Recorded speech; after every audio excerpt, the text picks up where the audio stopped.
So this unit in the dining room just isn't big enough to handle the load. You can see we got skylights in this room. It's a tall, uninsulated ceiling, and we got lots and lots of windows here. Originally, what I was going to do was going to add a second unit here in the opposite end of the room. And I got the thing, as long as I'm going to do that and have to pour a pad for the outdoor unit, why don't I just get another big outdoor unit that'll service a few units, and then move this one, which is the furthest away from its outdoor unit, to a smaller room down the hall that's closer to the outdoor unit. And that's what we're going to do. Here's the floor plan to give you an idea of what we're trying to do. We're moving the smaller unit from the dining room down to a small bedroom closer to the LG outdoor unit.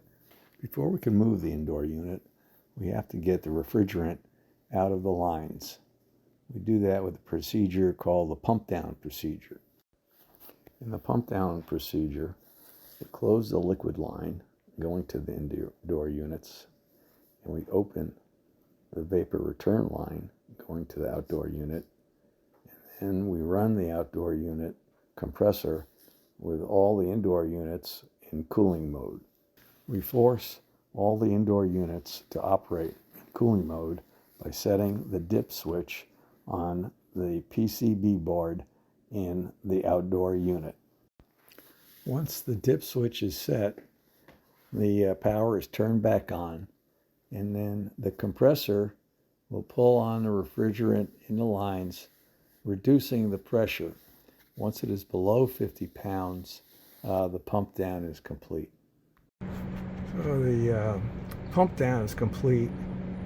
It only takes a few minutes for the pump down to be complete and pressure reduced so that all the refrigerant is out of the lines. At that point, the vapor return line valve is closed and the power shut down.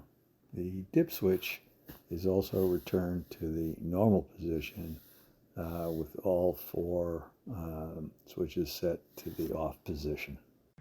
Okay, the smaller unit's been taken out and ready to move it over to the other room. Here we've moved the indoor unit to the small bedroom closer to the outdoor unit, and we've hooked up the refrigerant lines. It's time to test them out. Okay, so here we're leak testing the system. We've got a manifold, we've got a little nitrogen bottle hooked up to the manifold, and then the valves going to the liquid side and gas side. Pressurize the system up to about 350 pounds.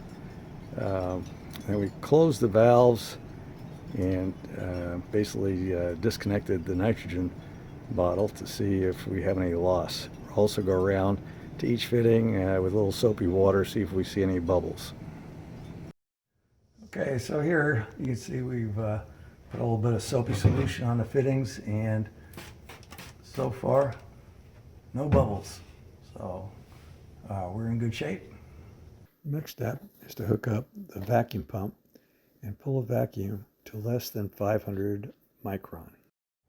Okay, so we've closed the valves on the manifold and turned off the vacuum pump to see whether it'll maintain a vacuum. As you can see here, it's holding pretty steady at about 450 microns.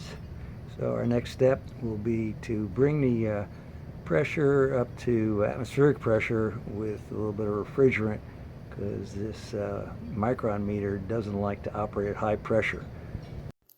At this point, we can remove the micron meter, and because we'll be reintroducing refrigerant from the outdoor unit and not from an external canister, we can also remove the manifold lines and put the caps on the Schroeder valve ports.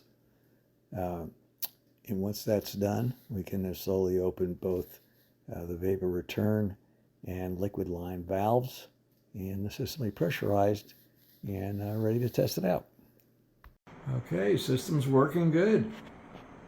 Basically, blowing nice cold air, and it's been in place for several days and no loss of refrigerant. So it's a success.